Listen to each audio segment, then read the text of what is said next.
வாழ்க இவ்வையகம் வளத்துடன் வாழ்க வாழ்க. வாழ்க இம்மாநிலம் ஆழ்ந்துணர்ந்து அமைதியாக.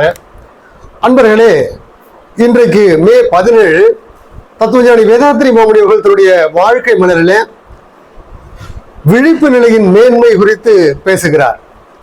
ஏதிலார் குற்றம் போல் தம் குற்றம் காண்பிற்கின் தீதுண்டோ வன்மும் உயிர்க்கு என்ற வள்ளுவனின் கூற்றுப்படி நாம் பிறரை குறை காணும் போது, பிறரிடத்துல குற்றம் சாட்டும் போது நாம் எங்கே சென்று கொண்டிருக்கிறோம், நம்முடைய பாதையில் என்ன இருக்கிறது, நம்மிடத்துல என்ன குறை இருக்கிறது என்பதனை காண வேண்டாமா என்று தத்துவஞானி வேதாத்ரி மாமுனி அவர்கள் கேட்கிறார்கள்.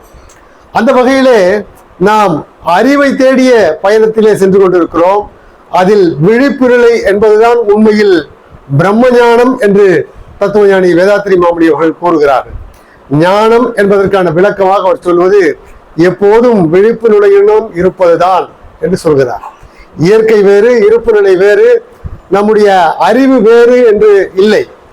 எல்லாம் உள்ள இறை ஆற்றல் அல்லது இயற்கை அல்லது பிரம்மம் பல்வேறு உருவங்களை, பல்வேறு வடிவங்களை, பல்வேறு ஜீவ உருவங்களை எல்லாம் எடுத்த பின்பு இறுதியாக எடுத்த உருவம் தான் மனித உருவம். ஆறாவது அறிவாக அது வந்த பின்புதான் தன்மையே அறிந்து கொள்கிற தன்மையை பெற்றிருக்கிறது.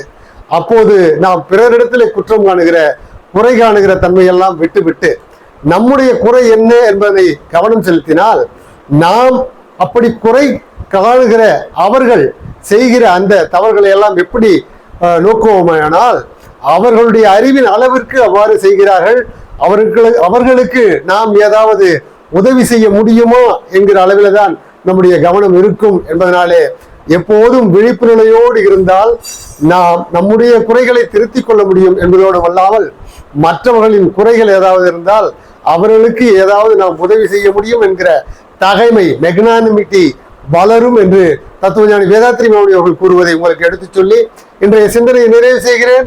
வாழ்க வளமுடன். மகிழ்ச்சி.